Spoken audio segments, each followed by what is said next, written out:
1 Samuel 17 and 17. We get to the good stuff.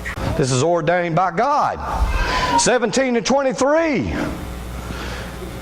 And as he talked with them, that's David, behold, there came up the champion, the Philistine of Gath, Goliath by name, out of the armies of the Philistines, and spake according to the same words, and David heard them.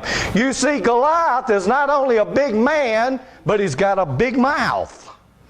And he's out there taunting them. And he's out there telling them. In 17 and 8 it says, and he stood and cried unto the armies of Israel, said unto them, why are you come out to set your battle in array? Am not I a Philistine, and ye servants to Saul? Choose you a man for you, and let him come down to me.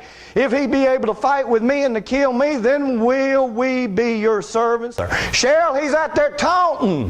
You don't ever taunt nobody, do you? You don't taunt Jesse sometimes. I can't get a solid answer. He's out there, and he's walking out there, big boy, and he's saying, I'm the man. Now you send me somebody out here and try me. 17 and 40, and he took his staff in his hand, that being David. He chose him 5 smooth stones out of the brook, and he put them in his shepherd's bag, which he had, even in a scrip, and his sling was in his hand, and he drew near to the Philistine. He picked up something that he's fixing to go into battle with. He's facing a giant that is beyond comparison in that day and age. Let me do it that way, Mark. He's just a big old boy.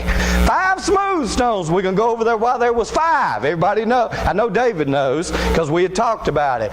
5 smooth stones, because if I go and kill you, there's a blood oath that your brothers are going to take, and they're going to come kill me.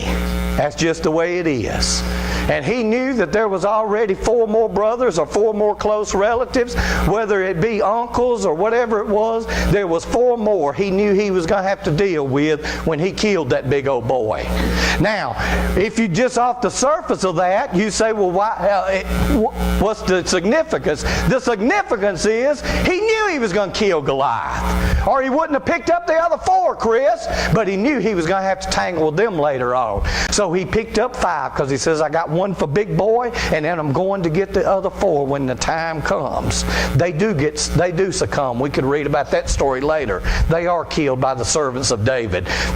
And he tells him in 45, where the young man read, David said to the Philistine, thou comest to me with a sword and a spear and a shield, but I come to thee in the name of the Lord of hosts, the God of the armies of Israel, whom thou hast defied.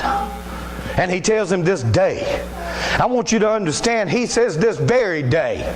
He says today, before the day ends, not tomorrow, but today will the Lord deliver mine enemy unto me, so that all will know that there's a God in Israel. Because I'm a little bitty fella with a sling, a staff, and 5 smooth stones, and I come to take your life today. Not because I'm big and bad, but because God is on my side. God is the one I turn to. God is the one that's got my back. God is the one that's given the marching order. It's got nothing to do with us, Jesse. It's got everything to do with God as to the way we get there in the battle. It's got it, Brianna, it's got everything to do with God and your battle that you're fighting up there in Jackson. It's got nothing to do with you, the baby, or granddaddy, or nobody. It's got to do with God. And until we put God first on the list, until we put God as the one that we call upon when we got problems,